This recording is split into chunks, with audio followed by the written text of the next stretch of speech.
Hey professionals, when we look at all that we have to do in the world, sometimes it can seem like a mountain to climb, and that can leave us feeling really overwhelmed. Now, I understand that feeling because I've been there myself, but there are ways out, and in this video I want to share a simple action plan that I've done and other people have done to get themselves out of overwhelm.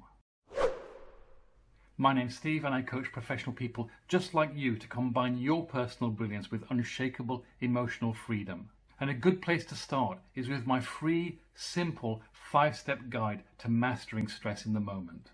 Now, overwhelm is the feeling we get when it seems like there's an overwhelming amount of things to do. And it can come up any time where we're facing a huge project or a major life change, or sometimes simply when there's just a lot on. And there is one particular way which is how not to approach it, and that is to simply work harder and work faster and work longer.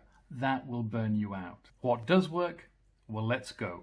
Now, number one is to get it out of your head and onto paper, because that feeling of overwhelm comes up because we've got so many things spinning around in our heads, so many things to remember, so many things we're telling ourselves we must do, and it's all spinning around up here. And that makes our head full. It makes our head busy. It makes our head crowded. And then we just can't see the wood for the trees. Getting what's spinning around in our head down and onto paper helps us get it out of our head. It helps us clear space in which we can see clearly. Number two is to reduce. Once we've got everything that's in our head down on paper, we can look at it and we can decide what really needs doing, what really needs our focus, and what doesn't. Or at least what doesn't need our focus right now. Part of the art of overcoming overwhelm is to cut. Is to remove things from the list, or at least to remove them from the list for now. Because if we try to pay attention to everything, we won't be able to give adequate attention to anything. And when there's 100 things to do,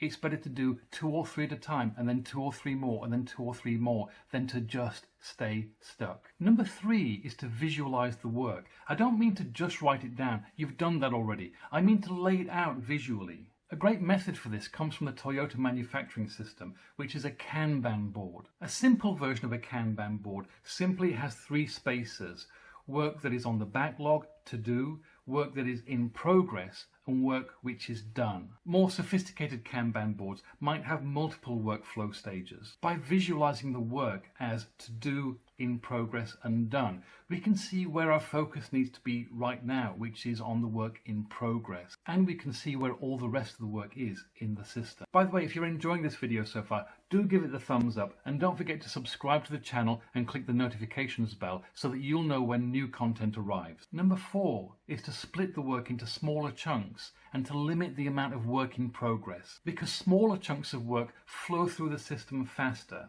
And by limiting the amount of work in progress at any one time, we can make sure that we're getting stuff done. Because if I have to divide my attention between 100 jobs, it's going to be a long time before anything is done. When I only have to divide my attention between 3 or 4 jobs, those jobs will start getting done, and then I can bring more work into progress from the to-do column. And that helps us build up the rhythm of picking something to do, doing it, getting it done. To do, doing, getting it done. Now that gets the work out of our head onto a visual system and enables work to start flowing through the system no matter how much there is. But we also need to take care of ourselves and the space that we have in our heads. So number 5 is to use silence. All too often, when we're not focusing on the work in progress, we fill our minds with noise, we watch television, we listen to the radio, we go on the internet. We just crowd our minds with noise again. Silence is a great way to empty the mind so we can create that capacity to see clearly. Regularly just go into a quiet, darkened room and just sit in the chair with no TV, no radio, no internet, and relax a moment and enjoy the clarifying power of silence. And bonus tip number 6 is to change our relationship with peak performance states. Now, to understand how to do that, watch this video up here. Or if you've already watched that video, then watch this video down here instead. This is Steve, wishing you health and happiness.